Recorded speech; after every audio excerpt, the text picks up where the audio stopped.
ఇంట్లో పట్టినటువంటి దరిద్రం అంతా పోవాలంటే ఏం చేయాలి? చాలామంది అడిగేటువంటి క్వెషన్ అండి. దీనికి కొన్ని విషయాలు చెప్తాను, బాగా నోట్ చేసుకోండి. నెంబర్ 1 ఏంటి అంటే, శుక్రవారం నాడు కానీ, లేకపోతే అమావాస్య నాడు కానీ సాల్ట్ వాటర్ అండి. అంటే ఉప్పు తర్వాత నీళ్లు కలిపినటువంటి మిశ్రమాన్ని ఇల్లంతా జల్లడం కానీ, లేకపోతే తుడవడం కానీ చేయాలి.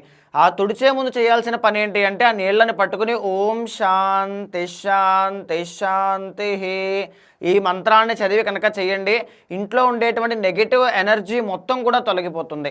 ఇక రెండో పాయింట్ ఏంటి అంటే, ప్రతిరోజు సాయంత్రము ఉదయము 2 పూట్ల ఇంట్లో దీపము అనేటువంటిది వెలగాలి, లక్ష్మీ అష్టోత్తరము అనేటువంటిది చదవాలి.